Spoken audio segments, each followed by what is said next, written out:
This channel does not promote any violent, harmful, or illegal activities. All content provided by this channel is meant for an educational purpose only.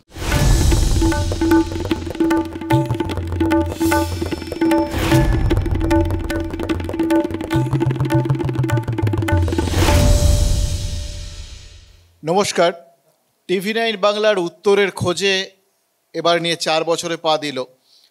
আমরা প্রত্যেকবার আমাদের রাজ্যের এই উত্তর দিকটায় আসি, তার কারণ একটাই, আমাদের গোটা রাজ্যটার উন্নতির জন্য এই অঞ্চলটার উন্নতিও ভীষণভাবে দরকার। এই অঞ্চলটা কিভাবে কন্ট্রিবিউট করে, কিভাবে তার সমস্যা সম্ভাবনা নিয়ে বেঁচে থাকে, এটা জানাটা দরকার এবং বোঝাটা দরকার। আর গোটা বিষয়টা বোঝার জন্য আমরা বিভিন্ন আঙ্গিক থেকে আমরা বিভিন্ন জায়গায় গিয়ে আমরা মানুষজনের সাথে কথা বলি। আজকে একটা খুব গুরুত্বপূর্ণ প্রশ্ন আমাদের সামনে এসে দাঁড়িয়েছে, বিশেষ করে যখন আর 1 বছর পরে নির্বাচনের সঙ্গে আমাদের বিভিন্ন এলাকার উন্নতি এবং বাকি সব কিছু যোগাযোগ থাকে, সেটা আপনারা জানেন। কিন্তু নির্বাচনেরও যেটা মূল কথা, রাজনীতি, সে রাজনীতিটাকে নিয়ে আমাদের একটুখানি ভাবনা চিন্তা করার দরকার পড়ছে। এবং আজকে আমাদের ওই জন্যই বিষয় হচ্ছে এই উত্তরের অগ্রগতির ক্ষেত্রে রাজনীতি কি অন্তরায়।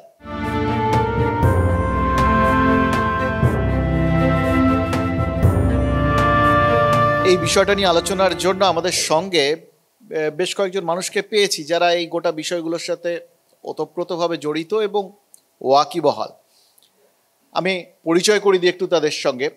শ্রী পার্থ মৈত্র, সিপিআই নেতা এবং এখানকার মানুষজনের সাথে দীর্ঘদিন ধরে রয়েছেন, রাজনীতি করছেন, খুব ভালোভাবে চেনেন। আমার সঙ্গে রয়েছেন শ্রী শঙ্কর ঘোষ, বিধায়ক, বিজেপি নেতা।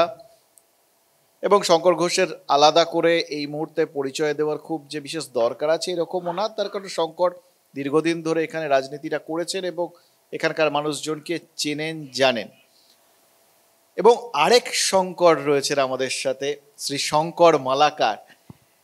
শঙ্করদার সাথে আমরা যখন কথা বলি, শঙ্করদা এখানে কংগ্রেসের জেলা সভাপতি, এআইসিসি মেম্বার, এই বিষয়গুলো তো আছে, কিন্তু তার থেকেও বড় কথা শঙ্করদা বোধহয় এদের সবার মধ্যে সেই অর্থে সব থেকে বরিষ্ঠ রাজনীতিক।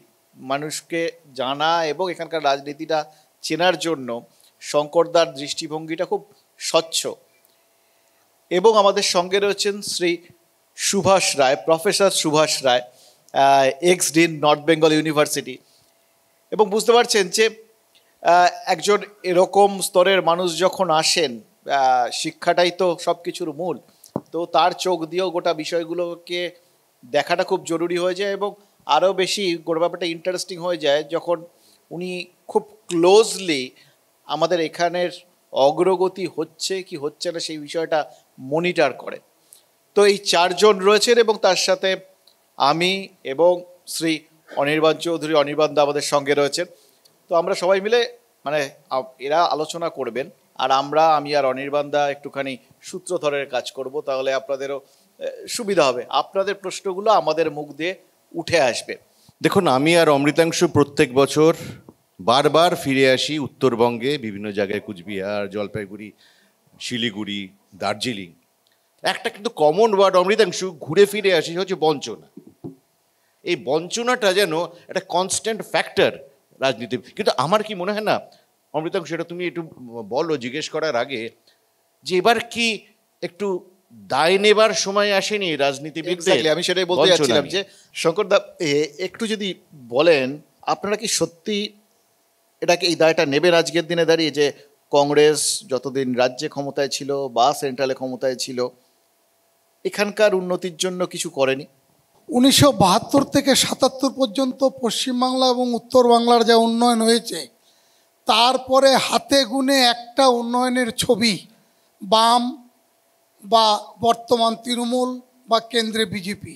উত্তরবঙ্গ মেডিকেল কলেজ কংগ্রেসের আমলে, উত্তরবঙ্গ বিশ্ববিদ্যালয় কংগ্রেসের আমলে, উত্তরবঙ্গ এয়ারপোর্ট কংগ্রেসের আমলে, উত্তরবঙ্গের তিস্তা নদীর ব্রিজ কংগ্রেসের আমলে, ফারাক্কার ব্রিজ কংগ্রেসের আমলে, শিলিগুড়ি বড় হাসপাতাল কংগ্রেসের আমলে। আপনি আমাকে গুণে দেখান 34 বছরে বামের রাজত্ব, 12 বছরে দিদির রাজত্ব, আর 10 বছর মোদির রাজত্ব। সব মিলিয়ে আমাকে দেখান উত্তরবঙ্গকে গত 50 বছর বঞ্চনা ছাড়া শেষ বাজারে একটা চেষ্টা চরিত্র করে মনমোহন সিং এবং প্রিয়রঞ্জন দাসমুন্সি এইমস হাসপাতালটা উত্তরবঙ্গের মানুষের জন্য ধার্য করেছিল, চেষ্টা করেছিল। আজও উত্তরবঙ্গের মানুষকে ঘটি বাটি রিক্সা বিক্রি করে চেন্নাই যেতে হয়, ব্যাঙ্গালোর যেতে হয় চিকিৎসার জন্য। আমরা আসবো চোখের সামনে মেডিকেল কলেজ হসপিটাল, আমরা আসবো, কারণ প্রত্যেকে না এই হেলথের কথাও বলেছেন, এটার আমাদের আলোচনার যে বিষয়, মানে আপনারা আনার চেষ্টা করেছিলেন, পরবর্তী ক্ষেত্রে আসেনি। শঙ্করবাবুর 72 থেকে 77 যে উন্নয়নের কথা বললেন, যদি এতই উন্নয়ন হয়ে থাকতো তাহলে 77-এ চলে গেলেন কেন? এর একটু মানে ক্রোনোলজিক্যালি যাওয়া তো ভালো। কংগ্রেসের আমলে সব কিছু হয়েছে, পার্থবাবু বামেদের আমলে কিচ্ছু হয়নি। বামেদের 34 বছর গরিব মানুষকে ওপরের দিকে তোলার চেষ্টা, বামেদের 34 বছর আপামর মানুষের উন্নয়নের জন্য কাজ। বামেদের 34 বছর মানে মানুষের অধিকার বোধ জন্মানো, যেটা তার আগে পশ্চিমবাংলার মানুষ তারা পাননি, এবং তার জন্য বামেরা কাজ করেছেন। আমি ডাক্তার শঙ্খ সেন, আমি 74, আমি 77 থেকে জ্ঞান হওয়ার পর থেকে দেখছি যে একসময় শুনতাম কেন্দ্রের বঞ্চনা, এখনও শুনছি কেন্দ্রের বঞ্চনা। এই একটা লিয়াজোর কোথাও একটা অভাব রয়ে গেল। চিরকাল আমি বঞ্চনাই করব।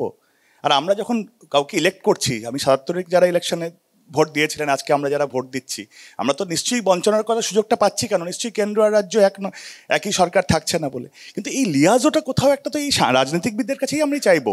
এখন আমরা কি করে এই লিয়াজোটা আনবো? আজকে যে আপনাদের উদ্যোগে এতগুলো পলিটিক্যাল পার্টির এতজনকে একসাথে বসিয়েছেন, তারা নিজেরা একবার একসাথে বসুক না। পার্থবাবু, আমি জাস্ট স্পেসিফিক্যালি আজকের দিনে দাঁড়িয়ে মনে হচ্ছে না রাজনীতি আপনাদের সময় এবং এখনকার সময় রাজনীতি বারবার, আপনার কথা শুনলেও বোঝা যায় যে এখানকার উন্নয়নের পথে অন্তরায় হচ্ছে? সকালের দরজাটা খুলে আমি যাকে পাবো তাকেই প্রথমে হাতে ধরব। কলকাতা কেন্দ্রিক এই রাজনীতি যতদিন থাকবে ততদিন সব দলের ক্ষেত্রে, সব সময়কার ক্ষেত্রে একটা এই ধরনের সুর, আমরা যারা একটু দূরে থাকি তাদের এই মনোভাবটা থাকবে। এই থাকাটা অন্যায় না। এইটা আমি গত 3 বছর শুনেছি, এবারও শুনছি। আমরা এই আলোচনাটায় আসবো। আমি একটু শঙ্করের কাছে যাই। শঙ্কর, পাওয়ার তো বহু কিছু আছে, এখানকার মানুষজনের অসংখ্য চাহিদা আছে, এবং এটাও সঙ্গে সঙ্গে বক্তব্য আছে যে কেন্দ্রীয় সরকার কম দিন তো হলো না, বিজেপি রয়েছে ক্ষমতা এখন। কেন্দ্রীয় সরকার এখানটাকে মানুষের স্বার্থ হিসেবে দেখেনি, এটাকে তাদের একটা বিরোধী রাজ্য হিসেবে দেখেছে, এবং যার ফলে এখানটা নিয়ে খুব একটা গা ঠা করে না।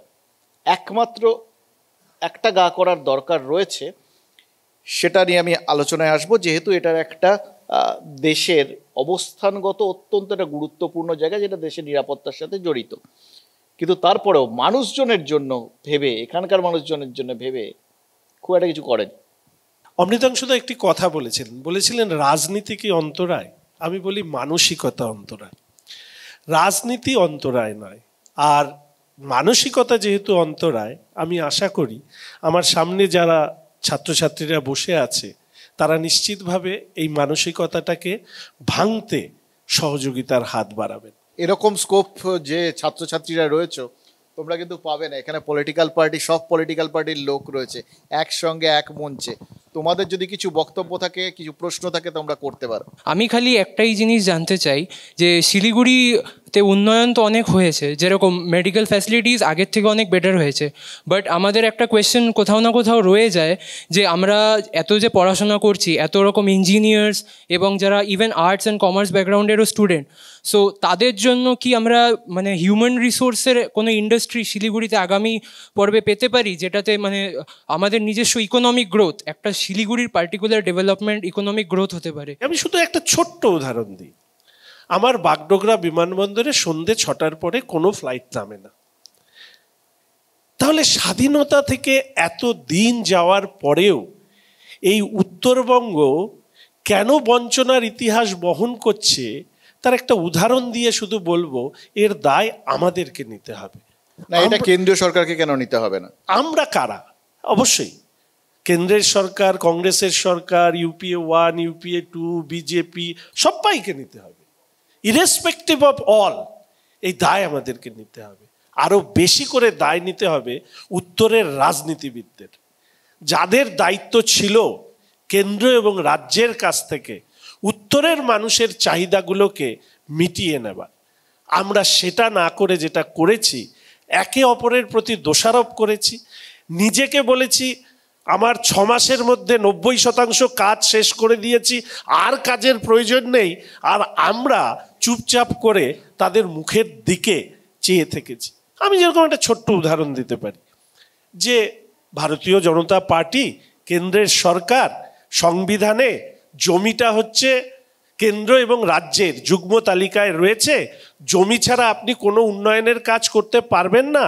তার মাঝখানে দাঁড়িয়েও আজকে বাগডোগরা এয়ারপোর্টের এক্সটেনশন শুধু হচ্ছে না, প্রায় 3000 কোটি টাকার উপর খরচা করে এবার একটা নতুন বিমানবন্দরের, যাকে সামনে রেখে ভবিষ্যতের পর্যটন, ভবিষ্যতের স্বাস্থ্য, ভবিষ্যতের শিল্প বিকাশের সম্ভাবনা দেখি। এশিয়ান হাইওয়ে 2 হোক, 42 হোক, আজকে যাকে সামনে রেখে সার্ক কান্ট্রিগুলোর সাথে আমাদের উত্তরবঙ্গের যোগাযোগ এবং প্রতিবেশী রাষ্ট্রের সাথে যোগাযোগ বৃদ্ধি, শিল্পের সম্ভাবনাকে তৈরি করছে। আমার এনজিপি স্টেশন, 2 দিন পরে আপনি আসলে এটা ভাববেন ওটা স্টেশন না এয়ারপোর্ট হচ্ছে, কিন্তু সবটাই কি সেই চাহিদা মেটাতে পারবে? সে তো মানুষ তার সময় মতন উত্তর দেবে। আমরা শুধু এইটুকু, আমি কনক্লুড করে দেব।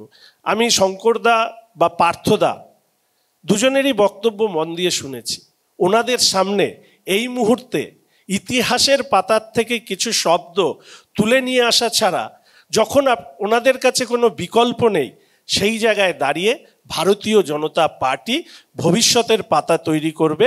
আজকের এই বর্তমানের উপরে দাঁড়িয়ে এইটুকু কথা আমি আপনাকে দিতে পারি। প্রফেসর রায়ের কাছ থেকে জানতে চাইব, নর্থ বেঙ্গলটার কথা উঠলে, নর্থ বেঙ্গল ইউনিভার্সিটি যেখানে আপনি ছিলেন আর কি, নর্থ বেঙ্গল মেডিকেল কলেজ, এই রকম যে কটা শীর্ষ প্রতিষ্ঠান আছে শিক্ষা কেন্দ্রিক বিভিন্ন ক্ষেত্রে, সব কটাতে অসংখ্য দুর্নীতির অভিযোগ, নিয়োগ থেকে শুরু করে যাবতীয় কিছু।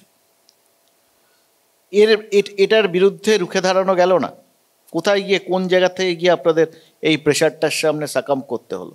দেখুন, আমি এখানে আপলিটিক্যাল লোক, শিক্ষা জগতের লোক। আমি শুধু বলবো যে শিক্ষা খাতে যতক্ষণ না আপনারা বাজেট বৃদ্ধি করছেন সেন্ট্রাল এবং রাজ্য, ততক্ষণ কিন্তু মানোন্নয়ন ঘটানো খুব মুশকিল। আমি যেটা দেখতে পাচ্ছি, উত্তরবঙ্গে শিক্ষার প্রসার হচ্ছে কিন্তু উন্নয়ন হচ্ছে না। প্রসার তো প্রচুর হচ্ছে, আমি প্রচুর কলেজ খুলেছি, বিশ্ববিদ্যালয় খুলেছি, মেডিকেল কলেজ খুলেছি, কিন্তু সেই অর্থে যদি আপনি দেখেন যে উন্নয়ন, সেটা কিন্তু হচ্ছে না। কারণ কি, লিঙ্ক আপ হচ্ছে না প্রত্যেকটার সঙ্গে প্রত্যেকটা। দেখুন, প্রাইমারি স্কুলের সঙ্গে হাই স্কুলে যোগাযোগ নেই, হাই স্কুলের সঙ্গে কলেজের সঙ্গে বিশ্ববিদ্যালয়ের সঙ্গে মেডিকেল কলেজগুলোর বা ইঞ্জিনিয়ারিং কলেজ, মানে খাপ ছাড়া উন্নয়ন হচ্ছে। উন্নয়ন যে হচ্ছে না তা নয়, কিন্তু পুরোটাই খাপ ছাড়া। আমি চাইছি যে একটা সামগ্রিক মানচিত্র তৈরি করে উত্তরবঙ্গের উন্নয়নকে ঠিকঠাকভাবে এগিয়ে নিয়ে যাওয়া হোক, এইটুকুই। কিন্তু সরকারি স্তরে এই দুর্নীতিগুলো কি একটুখানি পুরো রাষ্ট্রে দিচ্ছে? সরকার বলতে পারবে, আমি যাই হোক সেটা বলবো না কিছু। সেটা তো সরকারি বিষয়, প্রশাসনিক বিষয়, বিচার বিভাগ দেখছে, সবই দেখছে, ঠিক আছে। কিন্তু আমি যতটুকু বুঝতে পারছি আর কি, যে পয়সা না দিলে উন্নয়ন ঘটানো মুশকিল। আমি স্যার ডক্টর এস আগরওয়াল। যেটা উন্নয়ন নিয়ে আমরা অনেকেই অনেক কথা বলেছেন, আমি বুঝি উন্নয়নটা যারা আমাদের সমাজের বিভিন্ন স্তরের লোক আছে সবার কাছে যদি না পৌঁছায়, উন্নয়নটা সার্থক নয়। আমরা যেটা দেখেছি, যতগুলো এখন যেগুলো ভাগ আছে, যারা খুব সীমিত অর্থ অর্জন করেন বা যারা খুব একটা রিচ পিপল, এদের ডিফারেন্সটা খুব ভাস্ট আছে। কিছু কিছু গভর্নমেন্ট পলিসি যারা খুব সীমিত অর্থ উপার্জন করেন, তাদেরকে কিছু সাবসিডি, এই ভান্ডার ওই ভান্ডার করে তাদের একটা হ্যান্ডিক্যাপই রেখে দেওয়ার চেষ্টা হচ্ছে। কিন্তু অন্যদিকে আমরা দেখছি আমাদের গভর্নমেন্ট রুলস রেগুলেশন আছে বিভিন্ন ক্ষেত্রে, ইভেন আমরা দেখি যে রিয়েল এস্টেটের ক্ষেত্রে, ওখানে যারা পয়সাওয়ালা লোক আছে তাদের আউট অফ দ্য ওয়ে গিয়ে অনেক রকম সুবিধা করে দেওয়া হচ্ছে। That is for serving the interest of the handful of people, but at the cost of the benefit which the general people are supposed to get. এই পার্থক্যটা যেটা হচ্ছে এর মূল কারণ হচ্ছে corruption, and which is promoted, initiated and induced by the party and the bureaucrats. That is to be taken a serious note of it. Thank you. Thank you. এই chief minister Mamata Bandyopadhyay তিনি যতবার উন্নয়নের সূত্রে দক্ষিণবঙ্গ ছেড়ে উত্তরবঙ্গে আসেন, অনেক নাম্বার অফ টাইমস অনেক বেশি। তো যেটা প্রফেসর রায়ও বলছিলেন যে এটা কি একটা কসমেটিক উন্নয়ন হচ্ছে, কারণ আমরা যখন ফিরে আসি বারবার 2 বছর 4 বছর বাদে একই বঞ্চনাটা কিন্তু কনস্ট্যান্ট, যেটা আমি বারে বারে বলছি বঞ্চনাটা কনস্ট্যান্ট। তার এই ঝকঝকে ব্যাপারটা কি জাস্ট একটা কসমেটিক উন্নয়ন হচ্ছে? এটা তাই বলতে পারেন, কারণ সরকারি উদ্যোগতার শপিং মল হয় না, শপিং মল উন্নয়ন হয় কিছু ব্যবসায়ী গোষ্ঠী একত্রিত হয়ে একটা শপিং মল তৈরি করলো, তাতে সরকারের অনুদানের প্রশ্ন নাই, সরকারি কর্মচারী নেওয়া রাখার প্রশ্ন নাই। বঞ্চিত কথাটা বিধানসভায় 10 বছর ছিলাম, অন্তত 10 বার আঙুল দিয়ে দেখিয়ে দিয়েছি উত্তরবঙ্গ নানাভাবে বঞ্চিত।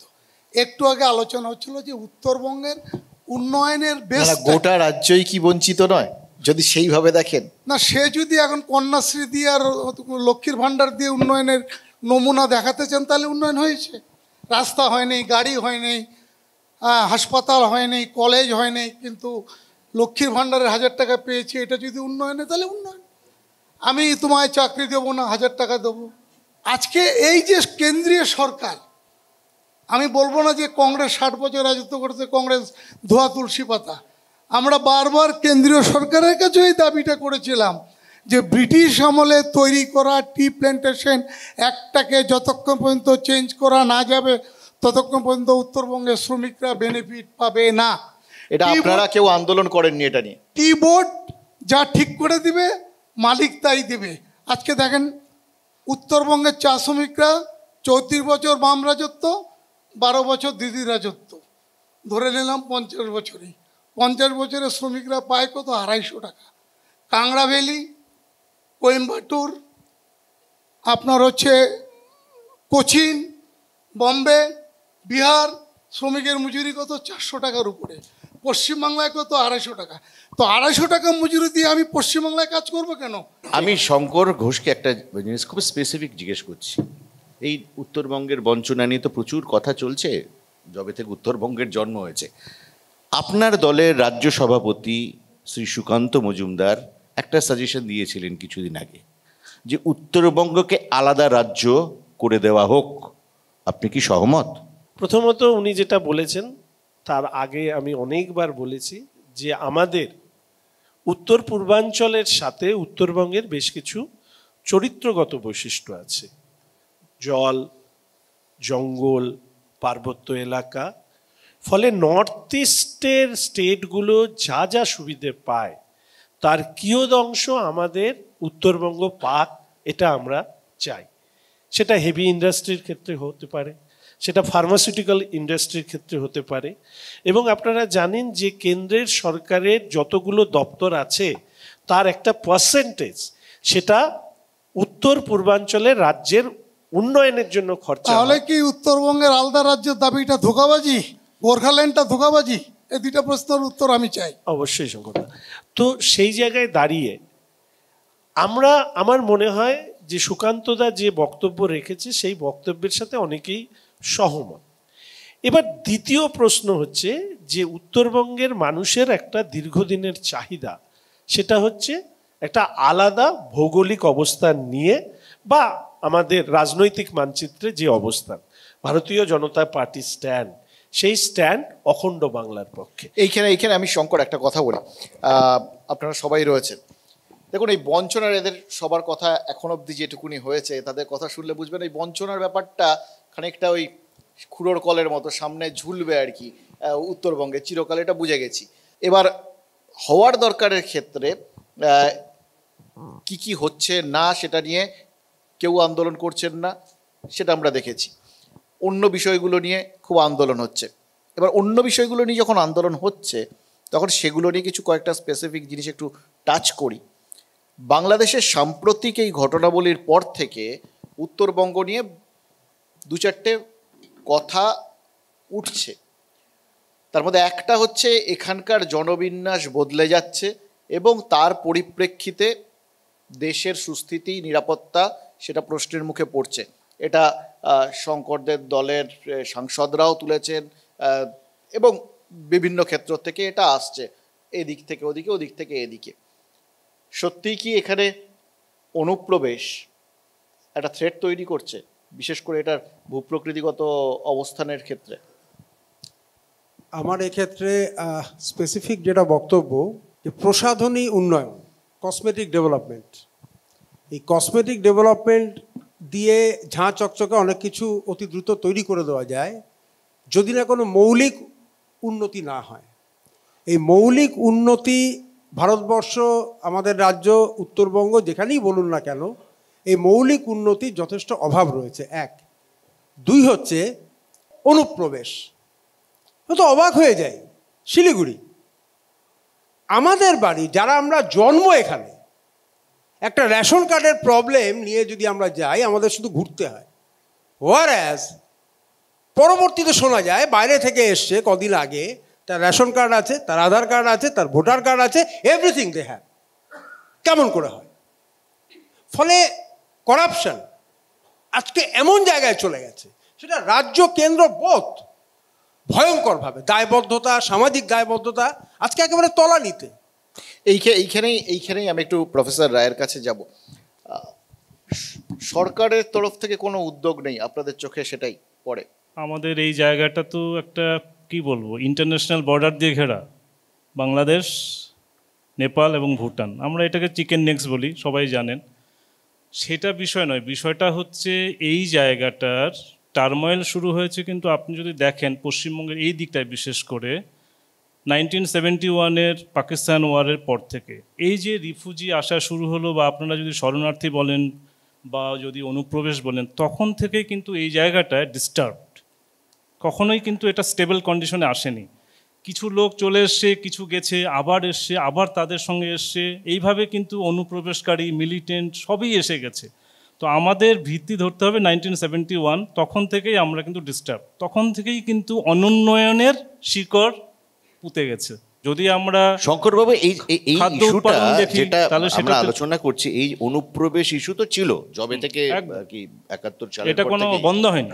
এইটা উত্তরবঙ্গের ডেমোগ্রাফিক যে ক্যারেক্টার, সেটাকে কি চেঞ্জ করে দিয়ে একটা ভিত্তিপ্রদ পরিবেশের এই থ্রেটটা আজকে আমরা দেখছি। আজকে যদি ইন্দিরা গান্ধী থাকতো এই থ্রেট আমরা দেখতাম না।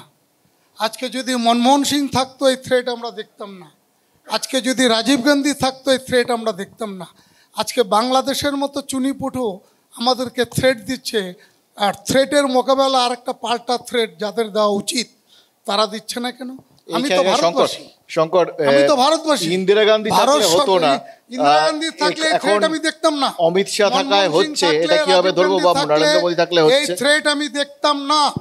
অনুপ্রবেশ, কতগুলো শব্দ এই সময়কালে শুনেছি।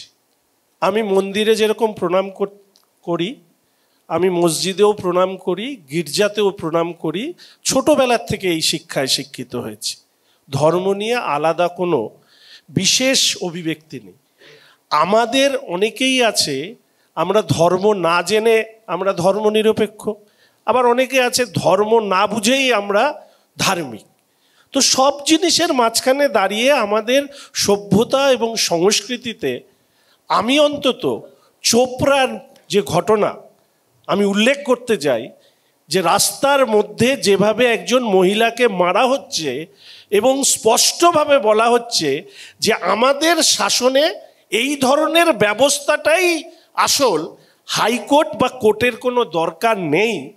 যখন একজন মন্ত্রী বলছেন যে মিনি পাকিস্তান তো হয়েই গেছে, আরেকজন বলছেন যে আমরা 70, এই জেলায় তোমরা 30, কেটে ভাগীরথীতে ভাসিয়ে দেব, সেই সময় অনুপ্রবেশ নিয়ে কথা বলতে গিয়ে আমি মনে করি না কোনো অবগুণ্ঠনের দরকার আছে।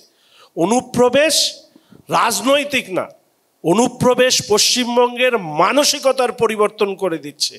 যে মানসিকতার মাঝখানে দাঁড়িয়ে আমাদের একথা ভাবতে হবে যে যে বিপদের সামনে আমরা দাঁড়িয়েছি সেই বিপদকে আমরা কিভাবে রক্ষা করব। অনুপ্রবেশ, যেটা শেষ কথা বলছিলাম, অনুপ্রবেশটার জন্য কেন্দ্র বা রাজ্য, একজনের হাতে বিএসএফ আর একজনের হাতে পুলিশ, সিআইডি যা যা আছে, তাদের কতটা দায় সেটা নিয়ে কেউ কিছু বলেননি। বিভিন্ন শিক্ষাক্ষেত্রে বঞ্চনা যা যা আছে, তার সঙ্গে সঙ্গে যেগুলো হচ্ছে তার মধ্যে অনেকটাই বেসরকারি উদ্যোগে হচ্ছে, কিন্তু যে কোনো জায়গার উন্নয়নের জন্য সরকারি স্তরের জিনিসগুলো ভীষণভাবে দরকার। সেটা কতটা হচ্ছে এবং সেখানে দুর্নীতিগুলো কেন বিভিন্ন ক্ষেত্রে, সেটা এমনি শিক্ষা হোক, মেডিকেল হোক, ইঞ্জিনিয়ারিং হোক, কেন থাকছে না কেউ জাননি, কেউ বলেননি। একটা দীর্ঘদিনের জন্য এখানে স্বাস্থ্য বা এখানে এটা হওয়া উচিত, এটা সবাই বলছেন। কেন এইমসটা আস্তে আস্তে চলে গেছিল, এটার পেছনে রাজনীতি আছে, কিন্তু একটা এইমস চলে গেছে বলে আরেকটা এইমস কেন আসতে পারলো না এখনো, সেটা কেউ বলেননি। আসলে এই উত্তরগুলোর খোঁজ আমরা করেই চলেছি, আমরা আমাদের চ্যানেলেও করি, সারাক্ষণই করি, এগুলো আমরা তুলেও ধরি কনস্ট্যান্টলি। এটা বোধহয় সমস্ত রাজনৈতিক দলের প্রতিটা মানুষকে এবং তার সঙ্গে সঙ্গে মানুষজনকে, তাদেরও বোধহয় উদ্যোগী হয়ে ভাবতে হবে যে কোথাও গিয়ে পলিটিক্যাল পার্টির লোকজন যদি তারা বক্তব্যগুলো তাদের মতো করে রিপ্রেজেন্ট করেন এবং না তুলে ধরেন, তাহলে আমরা কেন তুলে ধরবো না? এটাই কিন্তু সবথেকে বড় প্রশ্ন গোটা রাজ্য জুড়ে, এবং এই প্রশ্নের উত্তরটা আমরা খুঁজতেই থাকবো।